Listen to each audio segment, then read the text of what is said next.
Hi, I'm Hamish. I'm here representing NMH Productions, and I'm going to take you through the different media sort of devices we use to create our final media product. This is Final Cut. It was one of the programs we used to, well, the only program we used to edit together the actual footage to create the music video. And I've pulled out some of the clips so I can talk through some of the different effects that we created using Final Cut.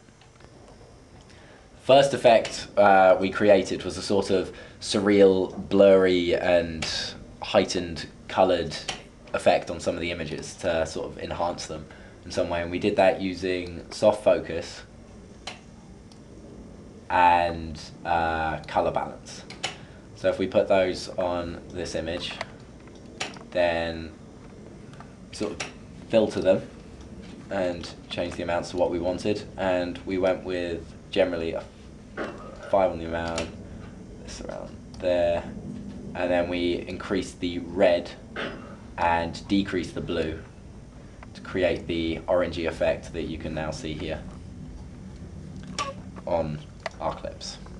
Another of the effects we used was to change the green screen background to another image to create sort of a surreal effect of different things happening in the background, and we do that by overlaying the green screen image up here on top of the image that we want to put in the background, which in this case is a shot of a pan across some lockers. And then we used the chroma key effect, which is here. You drag that on, and then we can edit the shot and sort of play around with it until the background image fades in, and it just takes a little bit of playing with, like there. Whoops. And now we have Nick on a background of lockers. So that's how we created some of the green screen shots that we used. On these shots in front of the green screen, one of the things that we learned was that our lighting had to be better, because as you can see around Nick in this shot, it's a little blurry and it didn't come out brilliantly. In some areas it's a little bit green. So we learned that we needed to light it better. So our lighting was alright and we had covered most of it, but there were definite shadows in the background. With the shots that we had in front of the green screen, we learned that we needed to light the green screen better, because as you can see in this shot, the areas around Nick are very sort of grainy and they're not very concise and you can't see them very well. So if I show you the green screen, you can see that it's quite well lit in these areas, but there are parts with shadows on them and dark sections, and those bits just didn't come out right. Another part of our music video that we used quite frequently was editing to the beat, and the most effective way that we did this was in this scene here, which I'm about to show, where all of the cuts happen on a specific drum beat.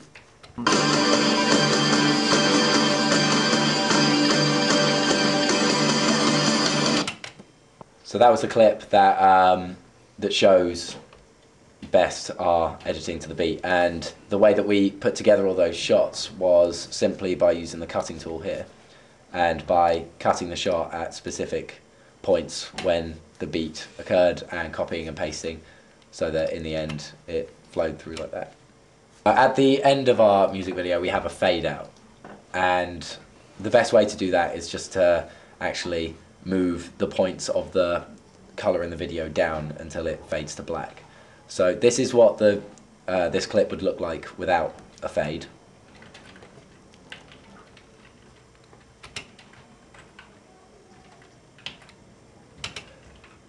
But when I put in a fade, look right down. Yeah. When I put in a fade using the pen tool here, I'll just click and move points across.